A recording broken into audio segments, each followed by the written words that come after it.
कोकणात जाण्यासाठी ठाणे रेल्वे स्थानकावर प्रचंड गर्दी, 24 तास आधीपासून रांगा। गणेशोत्सवानिमित्त कोकणात जाणाऱ्या कोकणवासियांचे ठाणे रेल्वे स्थानकात मोठ्या प्रमाणावर हाल झालेत। काल रात्री मांडवी एक्सप्रेस पकडण्यासाठी ठाणे रेल्वे स्थानकात जनरल डब्यात चढण्यासाठी भली मोठी रांग लागली। ठाणे रेल्वे स्थानकावर फलाट क्रमांक 7 वर मांडवी एक्सप्रेस पकडण्यासाठी मोठी रांग लागली होती। काही प्रवाशांनी 24 तास आधीच येऊन रांग लावली होती। ठाणे स्थानकात थांबणाऱ्या कोकणात जाणाऱ्या 4 प्रमुख रेल्वे गाड्या बघितल्या तर कोकण कन्या एक्सप्रेस, तुतारी एक्सप्रेस, कोकण विशेष एक्सप्रेस या गाड्यांसाठी मोठ्या प्रमाणावर कोकणवासियांची प्रवास करण्याची इच्छा असते, मात्र याच गाड्यांना प्रचंड गर्दी बघायला मिळते आहे।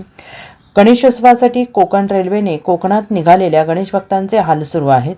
ठाणे स्थानकात फलाट क्रमांक 7 वर कोकण कन्या एक्सप्रेसच्या जनरल बोगीतून प्रवास करण्यासाठी रांग लावण्याऐवजी प्रवासी आपल्या कुटुंबासह फलाटावरच बस्तान मांडून आहेत। कोकण कन्या गाडीने जाण्यासाठी प्रवाशांनी काल संध्याकाळीपासून तब्बल 25 तास आधीच ठाणे स्थानकात येऊन रांग लावली, पण या रांगेचा बेरंग झाल्याचं चित्र आहे। रेल्वेने रांगेची जबाबदारी RPFकडे सोपवली, मात्र प्रवाशांना सुविधा पुरवण्यात प्रशासन अपयशी ठरलेलं आहे।